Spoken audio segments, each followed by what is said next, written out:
I still remember the sound of crystal glasses shattering across imported stone a whole lot more clearly than I remember the applause that came later.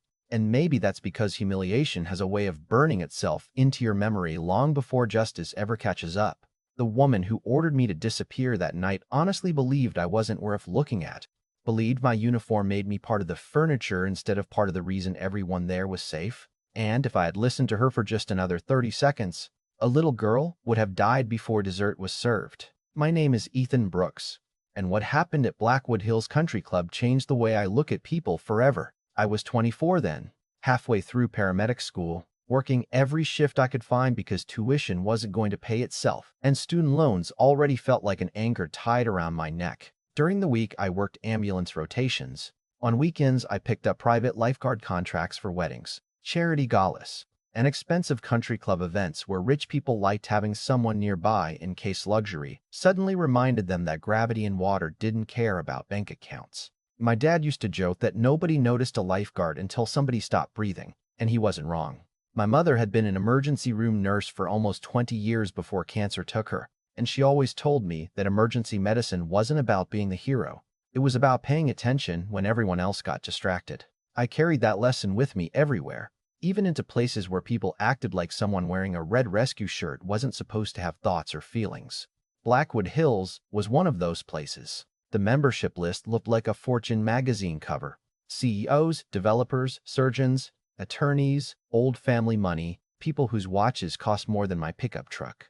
That Saturday, they were hosting a charity gala around the Olympic pool, complete with a jazz quartet, catered seafood towers, expensive champagne, floating candles, and enough designer clothes to stock an entire department store. I showed up an hour early like I always did, checked the rescue tube, tested the AED, inspected the first aid bag, walked the entire pool deck twice, and noted every blind spot.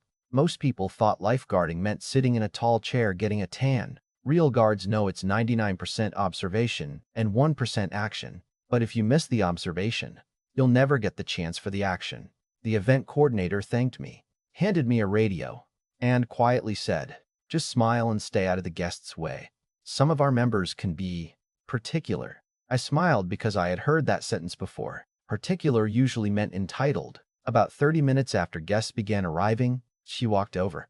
Her name was Lorraine Whitmore, president of 3 charitable foundations, wife of a commercial real estate developer, and according to half the staff, someone who treated customer service employees like disposable decorations. She wore a white evening dress that probably cost more than my semester's rent, diamonds that caught the sunset every time she moved her wrist, and the kind of practiced smile that disappeared the second she looked at someone she considered beneath her.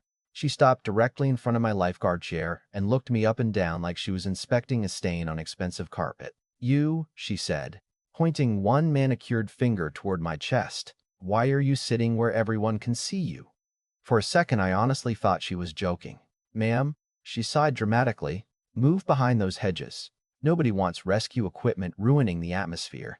We're trying to host an elegant evening, not remind people that accidents happen." I kept my voice calm. "I'm sorry, but I have to maintain a clear line of sight to the entire pool." She laughed, except there wasn't any humor in it. It sounded like someone politely insulting another person over dinner. "Line of sight? Sweetheart, everyone here knows how to swim." A few guests nearby chuckled. She stepped closer until I could smell expensive perfume mixed with champagne. "You're making people uncomfortable just staring at them all night. Sit somewhere hidden. If someone actually needs you, I'm sure they'll scream." I felt my face getting warm, but I remembered my mother's voice telling me never to argue with people who wanted attention more than truth. "I'm required to remain here." She folded her arms. "Required by whom?" "Safety regulations. I own half the board that approves events here." She looked toward the event manager and snapped her fingers without even saying his name. The poor guy hurried over, already looking defeated. "Tell him to move," Lorraine said. "Now." The manager looked at me with the kind of apology people give when they know they're asking you to do something wrong. "Ethan, maybe you could reposition just a little? We don't want to upset Mrs. Whitmore." I looked across the water. Families were scattered everywhere now. Kids chased each other between tables while adults balanced cocktails and conversations. And that was exactly why I needed to stay where I was. Drowning doesn't happen with dramatic splashing like the movies. Most of the time it's quiet, fast, invisible. If I move, I answered carefully. I lose sight of the deep end whenever people gather around the dance floor. Lorraine rolled her eyes so hard I thought they might actually get stuck. Listen to him. He thinks he's saving the world. More laughter. Do yourself a favor, honey. Learn your place. People don't pay thousands of dollars to spend an evening looking at hired help. That sentence hit harder than I wanted to admit, not because it embarrassed me, but because I'd heard versions of it my entire life. Working class people learn early that some folks only see uniforms, not the people wearing them. I almost climbed down from the chair just to end the scene. But before I could move, my eyes caught something on the opposite side of the pool. A little girl in a yellow sundress, maybe 3 years old, wandering away from the adults toward the deep end, while everyone else remained completely absorbed in music, laughter, and another round of champagne. The strange thing was, nobody seemed to notice except me, and the feeling in my stomach told me this night was about to become something none of us would ever forget. I kept my eyes on that little girl even while Lorraine was still standing there waiting for me to obey her. People think attention is something you choose, but when you've spent years learning how quickly an ordinary afternoon can turn into an emergency, your brain stops asking permission. It simply notices things. The little girl wasn't running. She wasn't screaming. She was just wandering the way toddlers do, completely fascinated by the reflections dancing across the water while every adult who loved her assumed someone else was watching. I climbed down from the chair, and Lorraine smiled as if she'd won. "There," she said loudly enough for nearby guests to hear. "See how easy that was?" She turned back toward her friends before I even answered, already convinced the problem had been solved. The event manager gave me an embarrassed look and whispered, "I'm sorry." I shrugged. "Don't be. Just keep an eye on that side of the pool for me." He nodded, though I could tell he had no idea what I meant. I walked toward the little girl instead of the hedges. Before I reached her, a young woman carrying a glass of white wine hurried over and grabbed the child's hand. "Emma, don't wander off." I smiled politely. "Ma'am, you may want to stay a little farther from the edge. The coping stones are wet." Her expression changed instantly, almost like I'd insulted her personally. "Excuse me," she asked. "I'm just letting you know the surface is slippery." "Are you suggesting I don't know how to watch my own daughter?" Several nearby guests turned toward us. Great, I thought. Exactly what I didn't need. "No, ma'am. I'm only doing my job." She crossed her arms. "Maybe do it without telling me how to parent." Before I could answer, Lorraine appeared again as if she'd been waiting for another excuse. "Is there a problem?" she asked with fake concern. The young mother answered before I could. "Your lifeguard thinks I'm neglecting my child." Lorraine looked at me with a victorious smile. "I warned you. You're here to sit quietly, not lecture our guests." "I wasn't lecturing anyone." "Then perhaps you should learn the difference." She lowered her voice just enough that only I could hear. "One more complaint and you'll leave without getting paid. I'll personally make sure this is your last private contract anywhere in the county." I believed her. People like Lorraine didn't always have the power they claimed, but they usually knew enough influential people to make life difficult. For the first time all evening, I seriously considered walking away. $1,200 wasn't worth spending hours being humiliated, and I still had another ambulance shift waiting for me at sunrise. Maybe someone else could watch the pool. Maybe nothing would happen. Those are dangerous words in emergency work. Maybe nothing will happen. I looked toward the parking lot entrance where my old pickup sat under an oak tree. Inside the glove compartment was my mother's hospital badge. I'd never thrown it away. Whenever I felt like quitting something hard, I'd look at her smiling photo and remember that she never had the luxury of walking away from patients just because someone was rude. I took one slow breath, put my radio back onto my belt, and headed toward the staff entrance, thinking maybe I'd explain everything to the security supervisor before leaving. Then I heard it. It wasn't a scream. It wasn't a splash. It was the softest sound imaginable, almost like someone dropping a folded towel into water. Most people never hear drowning because they're waiting for Hollywood. Real drowning doesn't announce itself. It disappears into ordinary noise. My head snapped toward the deep end. The little girl in the yellow dress was gone. The surface looked almost perfectly calm except for one small ripple spreading away from the diving lane. The jazz quartet never stopped playing. Champagne glasses kept clinking. Someone started laughing at a joke near the buffet. Nobody noticed except me. Every muscle in my body moved before my mind caught up. I sprinted across the deck so fast that one of the catering staff barely jumped out of my way. My shoulders slammed into a cocktail table, sending crystal glasses exploding across the stone like fireworks. Guests gasped in outrage, thinking I'd simply ruined their expensive evening. Then I dove. The cold water swallowed every sound. 1 second there had been music and conversations.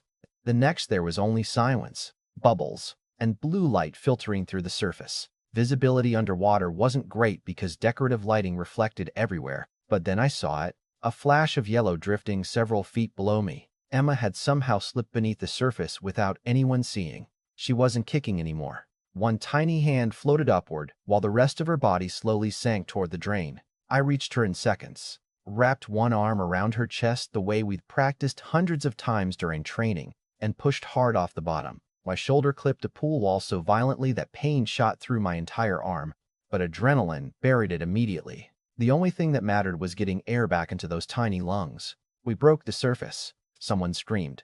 This time everyone finally looked. I pulled Emma onto the deck and immediately checked for breathing. Nothing. Pulse. Barely detectable. Her lips already carried that awful bluish color every rescuer dreads seeing. "Call 911, I shouted. "Bring the AED. Now." For one terrifying second, nobody moved. Wealthy people who spent careers giving orders suddenly froze because real emergencies don't care how important you are. I tilted Emma's head back and started compressions. 1, 2, 3, 4, counting automatically while every protocol my instructors had drilled into me took over. 30 compressions. 2 rescue breaths. Nothing. Another cycle. "Come on, sweetheart. Come on." Somewhere behind me I heard Lorraine's voice cutting through the panic. "What is he doing? Someone get him away from her." I couldn't believe what I was hearing. "He's hurting her," she yelled. "The ambulance is coming." "Stop touching her," another woman cried. "Shouldn't we wait for the doctors?" Wait? I almost laughed from the absurdity of it. Brain cells don't wait. Hearts don't wait. Oxygen doesn't wait. Every second matters. I ignored every word and kept working. 30 more compressions. Rescue breaths. My knees slipped on water mixed with spilled champagne. My wrists already ached. "Please," I whispered without realizing I'd spoken aloud. "Come back." I thought about my mother. I thought about every instructor who had ever yelled at me to keep compressions deep enough even when my arms felt like they were going to fall off. I thought about the fact that Emma had been laughing less than 2 minutes earlier. She deserved another chance. Then, just as I began the third cycle, someone knelt beside me. An older man with silver hair, probably in his late 70s, perfectly dressed in a tuxedo that was now soaked at the knees. He didn't interrupt. He didn't question me. He simply watched my technique with calm, experienced eyes. "Keep going," he said quietly. "You're doing exactly what she needs." There was something about his voice that cut through the chaos. Authority without arrogance. Confidence earned over decades. I finished another series of compressions. Suddenly, Emma's entire body jerked. A violent cough burst from her chest, followed by a gush of pool water across my forearm. Another cough.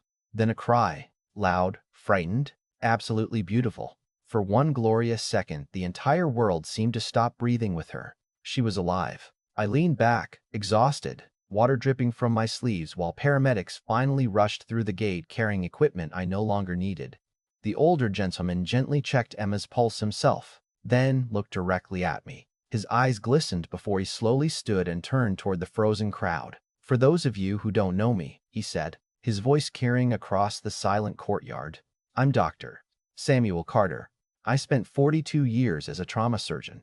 Nobody spoke. Lorraine's face had gone completely pale. "Dr. Carter rested one hand on Emma's mother's shoulder before saying the sentence that changed the atmosphere forever. "That young man didn't ruin your evening."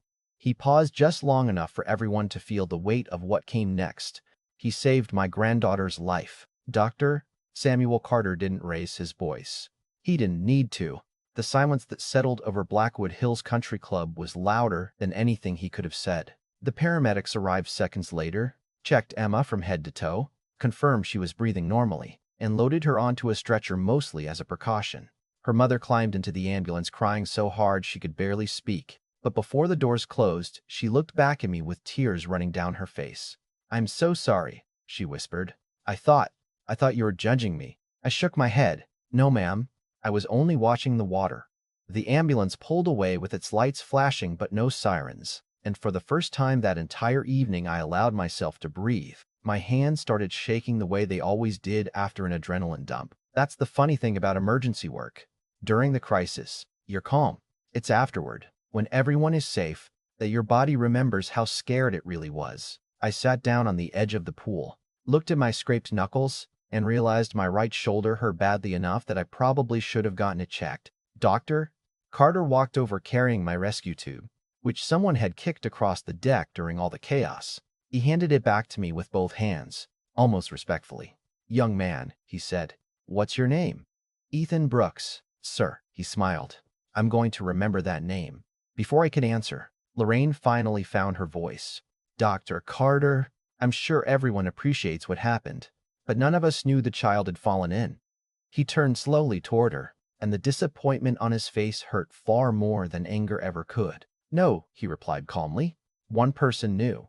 Nobody moved. Nobody even looked away. You asked him to leave his post because you didn't like looking at his uniform. You wanted the appearance of safety instead of actual safety." Lorraine tried to interrupt. "I was only trying to." He held up one finger, and she stopped talking immediately. "I've spent my entire career telling young doctors that confidence without humility is dangerous. Tonight you reminded me that wealth without humility can be just as deadly." You could almost hear people swallowing. The guests who had laughed with her earlier suddenly became fascinated with the floor beneath their shoes. The event manager stepped forward looking like he'd been carrying 100 pounds on his shoulders all night. "Ethan, I owe you an apology. I should never have asked you to move."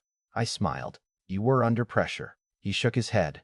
"That's an excuse, not a reason." Then, to my complete surprise, he turned toward the remaining guests and spoke loudly enough for everyone to hear. "Ladies and gentlemen, before this evening ends, I'd like everyone to understand something. Our lifeguard followed every safety protocol despite being pressured to ignore them. If he had listened to us instead of trusting his training, tonight would have ended in tragedy." A few people began clapping. Then more joined in. Within seconds, nearly everyone around the pool was applauding. I'll be honest. It felt strange. 10 minutes earlier, I was invisible. Now people suddenly wanted to shake my hand. I appreciated the gratitude, but part of me couldn't ignore how quickly public opinion changes. The same crowd that laughs with the loudest voice often apologizes with the quietest one. "Dr. Carter reached into the inside pocket of his jacket and handed me a business card. "Our medical foundation awards scholarships every year," he said. "I chair the selection committee. Come see me on Monday." I looked down at the card, then back at him. "Sir, I don't even know what to say." He smiled. "Say you'll keep paying attention when everyone else is distracted." I laughed for the first time that night. "That I can promise." Lorraine quietly picked up her purse and started walking toward the clubhouse without saying another word. Nobody followed her. For perhaps the first time in a very long time, there wasn't a room full of people rushing to agree with everything she said. Reputation is a strange thing. It takes years to build, and sometimes only a few minutes to expose what was underneath all along. A week later, I learned that Blackwood Hills had rewritten its entire event safety policy.